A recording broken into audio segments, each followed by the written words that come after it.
नमस्कार दोस्तों, मैं हूं सौरभ शर्मा और आप सभी का स्वदेश न्यूज़ छत्तीसगढ़ में स्वागत है। आज हमारे साथ स्टूडियो में मौजूद हैं चुनाव विश्लेषक श्री अमित जीवन जी। अमित जीवन जी, आपका स्वागत है स्वदेश न्यूज़ छत्तीसगढ़ में।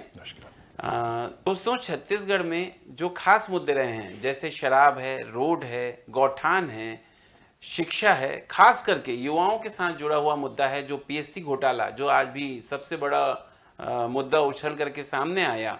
इन सभी मुद्दों के साथ साथ हम रायपुर राजधानी की 4 सीटों पर समीक्षा करेंगे और हमारी इस समीक्षा में हमारी मदद करेंगे अमित जीवन जी। तो अमित जी, मेरा पहला प्रश्न है, हर पार्टियां वादा करती हैं जनता की भलाई के लिए, विकास के लिए, और सभी पार्टियां अपने बातों को जनता के सामने लेके जाती हैं। लेकिन हमने ऐसा देखा है कि अंततः फिर जनता जो है वो एक शिकायत करती कि विकास तो दिख नहीं रहा है। तो मेरा आपसे ये पूछना है कि ये जो पार्टियां हैं, ये जो वादा करती हैं, इनके पीछे का सच क्या है?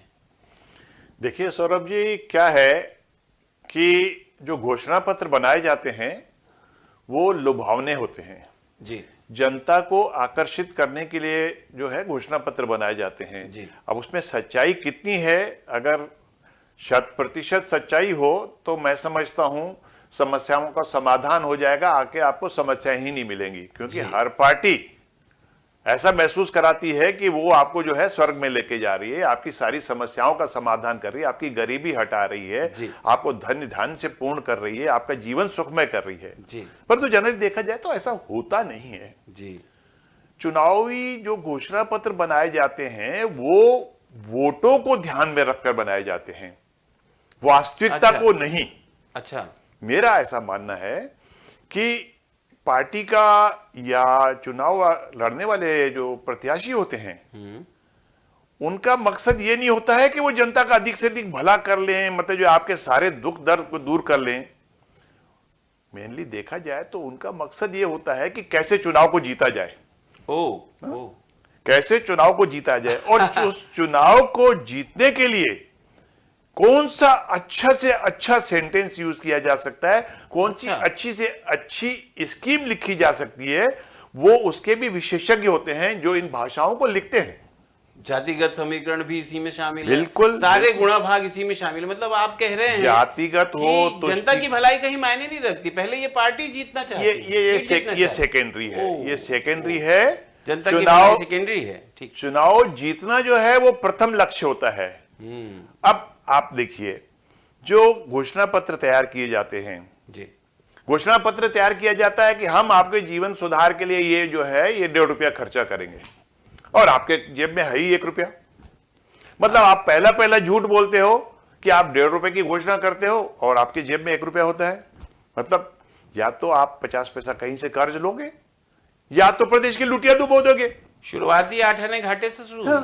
या तो जो विकास की जो है प्रमुखता है, आप विकास को पीछे धकेल दोगे और तुष्टीकरण को आगे ले आओगे जी, तब तो आप अपना वादा पूरा कर सकते हो जी। बिल्कुल। लेकिन अगर आपने अपने वादा पूरा करने की कोशिश की, वहां आपके पुल पुलिया रुक जाएंगे, स्कूलों का निर्माण रुक जाएगा, शिक्षा की गति रुक जाएगी, स्वास्थ्य मार खाएगा, अच्छे हॉस्पिटल नहीं बन पाएंगे, फ्लाईओवर नहीं बन पाएंगे, बाग बगीचे नहीं बन पाएंगे। मतलब क्या आप विकास नहीं हो पाएगा, विकास नहीं हो पाएगा, क्योंकि आपके पास 1 रुपया है और 1.5 रुपए के आप सपने दिखा रहे हो। तो आप तो अपनी जेब से कुछ निकाल के देने वाले नहीं हो जी। आज के जमाने में, आज के युग में, जैसे पहले कहा जाता था ना कि राजनीति जो है, आदमी राजनीति में सेवा के लिए आता है जी जी। आज की डेट और आते भी थे, पुराने हमारे महापुरुष थे, वो सब ने ये तब की बात है जब सेवा पर्वो धर्म होता था जी जी जी। अब तो निज स्वार्थ जो है इतना भारी और इतना जो है हावी हो गया है कि आदमी देखिए चुनाव में 5-5, 10-10, 20-20 करोड़ रुपया खर्चा कर रहा है। क्या बात कर रहे हैं? लेकिन चुनाव आयोग के द्वारा तो सिर्फ 40 लाख की लिमिट दी गई है। ये चुनाव आयोग की ना, आप 4 लाख का सामान बांटते हो और 40,000 का बिल बनाते हो, तो आपने तो सीधा 90% ऐसे ही उड़ा दिए जी।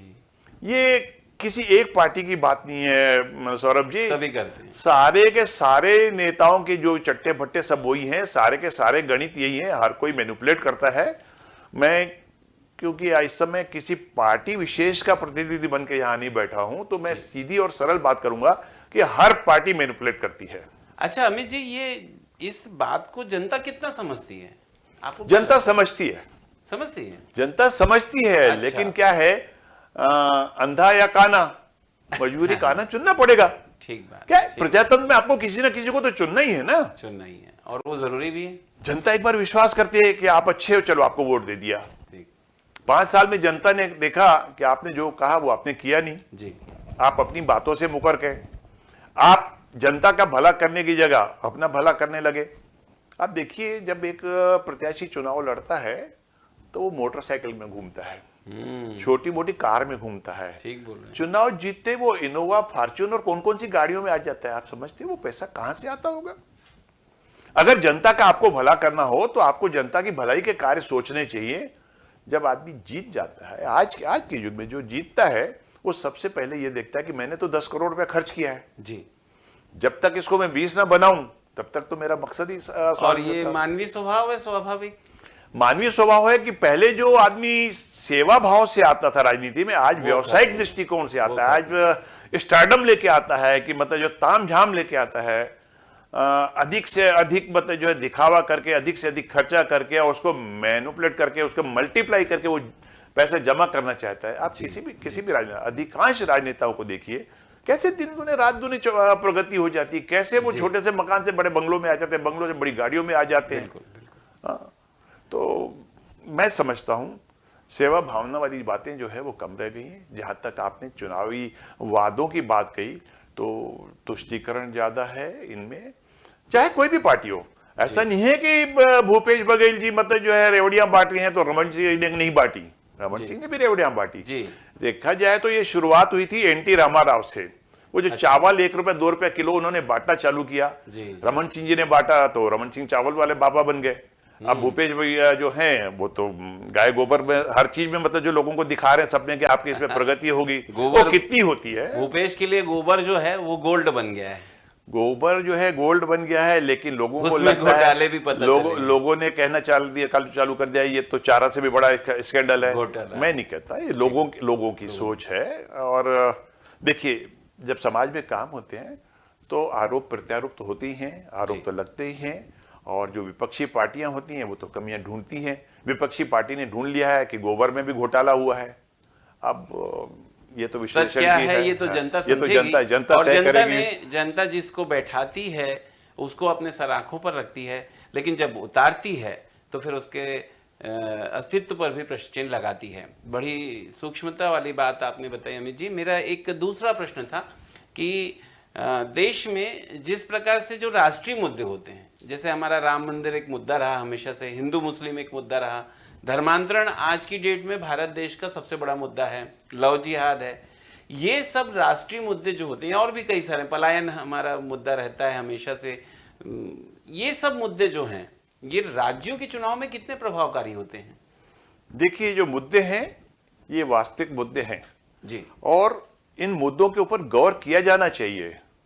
लेकिन देखा जाए तो अभी भी हमारा देश जो है पूर्णतः शिक्षित नहीं है। हर चीज के जो है गुणा भाग जो है पब्लिक समझ नहीं पाती है। और जो राजनेता होते हैं, जो राजनीतिक पार्टियां होती हैं, उसे घुमाव फिरा के वो रात के अंधेरे को, गहन अंधकार को भी होता है, देखो सूरज चमक रहा है, देखो रोशनी आ रही है नहीं आ रही है। जो कुछ अंधभक्त होते हैं वो कहते हैं साहब सूरज तो चमक रहा है, दिख रहा है चांद, लेकिन सामने वाले ने बोला कि देखो सूरज चमक रहा है, तो हाँ सब चमक रहा है। तो एक्चुअली मुद्दे तो हैं, मुद्दे गंभीर हैं। देखिए, जहाँ तक लव जिहाद वाली बात है तो लव जिहाद को पहले हमारे राष्ट्र में, हमारे समाज में इतना महत्व नहीं दिया गया जी। जब बात सर से ऊपर चली गई और ये जो है हर प्रदेश में घटना होने लगी और इसका खामियाजा उन लोगों ने भुगता जो इसको मानते नहीं थे, तब उनकी आंखें खुली। हाईकोर्ट, सुप्रीम कोर्ट तक ये बातें गई, उन्होंने भी माना कि लव जिहाद जो है एक बहुत बड़ी समस्या और बहुत बड़ी बीमारी है। अभी आप देखिए, एक फिल्म बनी थी जी, केरला स्टोरी। केरला स्टोरी में दिखाया गया किस टाइप से लव जिहाद होता है, जो बिल्कुल इस चीज को नहीं मानते थे, जो अपने आप को बहुत उदारवादी मानते थे।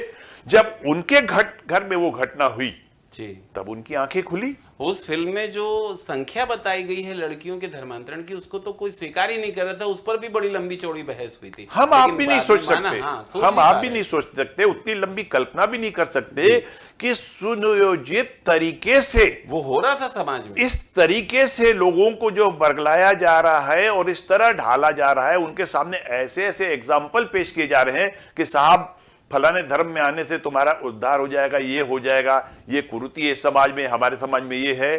जो कि दिवा स्वप्न थे, वो स्वप्न टूटे, लोगों ने उस सपनों को जो परिणाम देखा, और आज जो ये विकराल जो है रूप ले चुका है लव जिहाद, आज इसे हर किसी ने माना है और बहुत जरूरी है इसे कंट्रोल किया जाना। सर में अभी धर्मांतरण का लंबा, एक एसपी ने भी लिखा था सभी थानों को, अपने क्षेत्र थाना अंतर्गत, कि कितने कितने लोग किस किस समुदाय के हैं, ये जानकारी पता करो।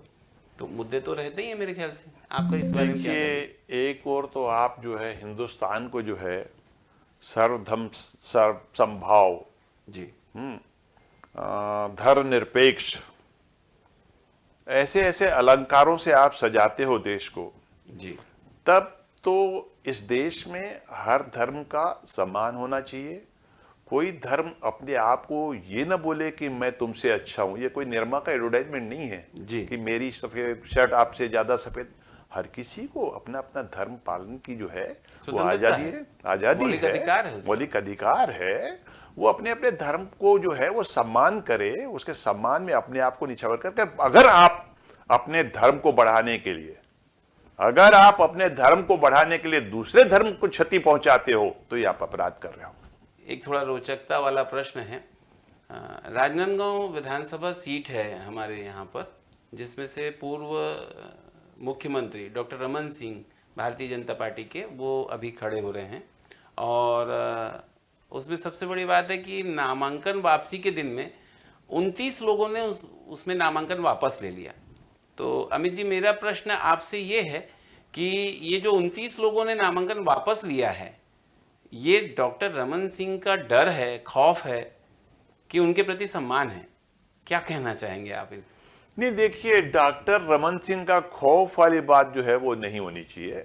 डॉक्टर रमन सिंह का जो 15 साल का कार्यकाल रहा है, नाम वापस लेना नहीं, मैं आगे बोल रहा हूँ। डॉक्टर रमन सिंह का खौफ वाली बात जो है, इसे स्वीकारा नहीं जा सकता। रमन सिंह की जो है छवि रही है वो एक सौम्य मुख्यमंत्री की रही है जी। मैं समझता हूँ उनके कार्यकाल में कभी ऐसा कोई विवाद या इन्होंने ऐसा कोई विवादित बयान नहीं दिया जिससे कारण समाज इनसे खफा हो या इनकी धौंस दिखती हो या दबाव दिखता हो। ऐसा मैंने नहीं देखा रमन सिंह के कार्यकाल में, या रमन सिंह की जीवन शैली को अगर मैंने कुछ समझा है तो इस नेचर के नहीं है। मगर दबाव या ये मैं नहीं समझता उनके नेचर में, या आज तक के कार्यकाल में ऐसे आरोप उन पे नहीं लगे हैं। प्रदेश का एक मुद्दा और था, और वो मुद्दा था अपना भूपेश की आक्रामकता या रमन की सौम्यता।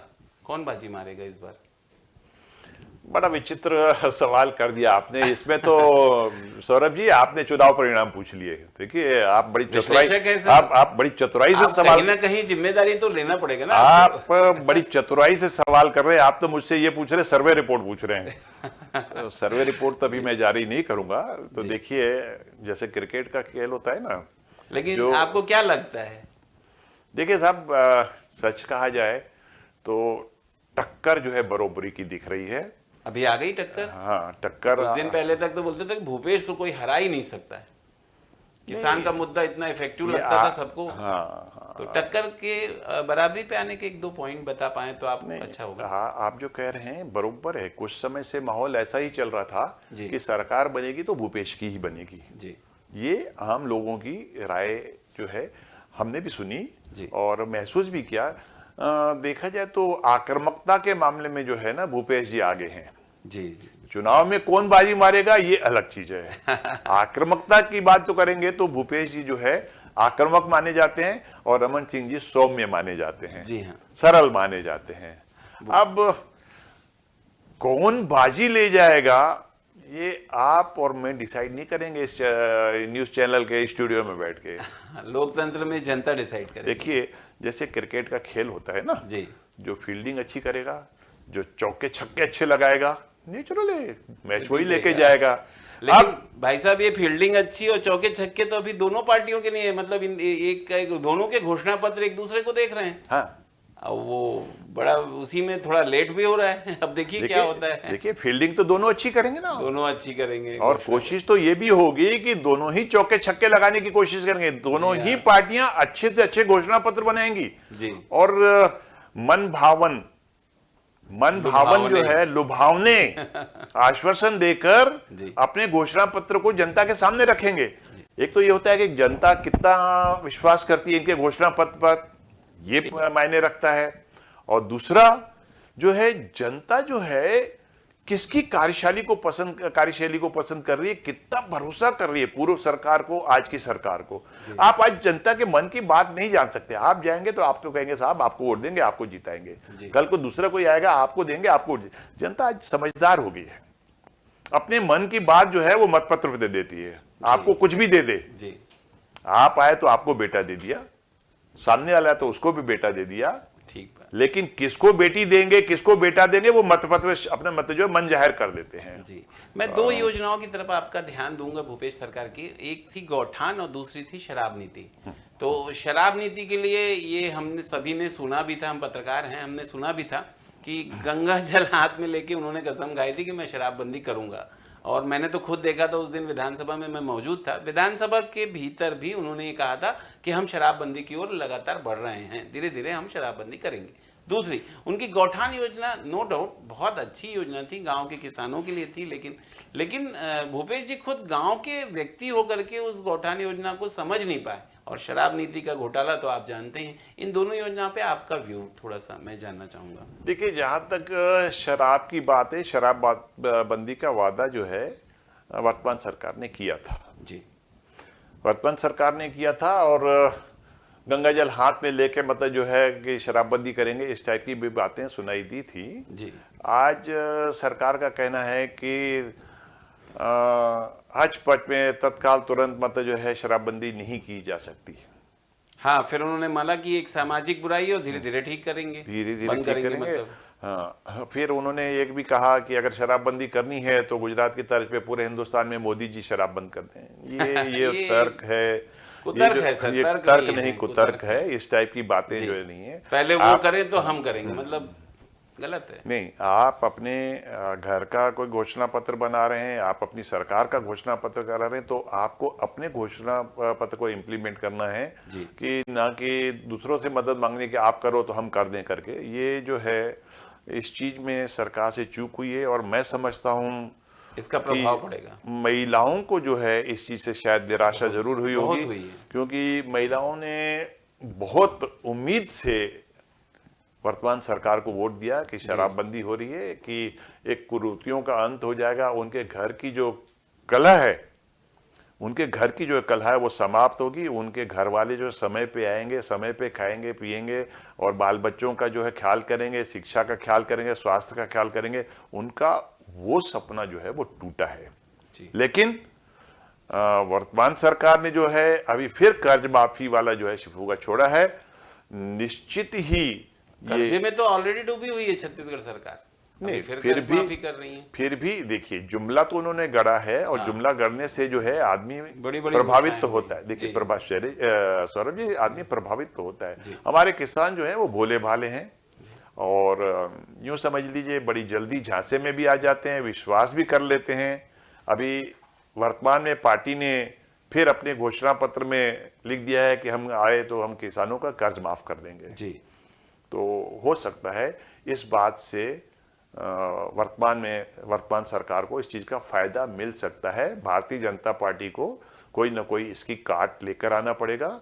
मैंने पहले भी कहा, आज तुष्टीकरण का युग आ गया है। हर कोई लंबे लंबे वादे करके मतलब जो आगे बढ़ना चाहता है, बड़े बड़े आश्वासन देकर आगे बढ़ना चाहता है। तो भारतीय जनता पार्टी को भी अगर पछाड़ना है दुश्मन को तो दुश्मन की चाल देखनी पड़ेगी, दुश्मन क्या चाल चल रहा है आपको नजर रखनी पड़ेगी, उसकी योजना क्या है, उसके पास हथियार क्या है, ये आपको जानकारी हो जानी है, तभी आप उसे परास्त कर पाओगे। तो दोस्तों ये थी अमित जीवन जी के साथ हमारी प्रदेश के कुछ विभिन्न और प्रमुख मुद्दों पर एक समीक्षात्मक बातचीत। और अब हम आते हैं अपने रायपुर राजधानी की 4 सीटों पर, रायपुर उत्तर, पश्चिम, दक्षिण और रायपुर ग्रामीण।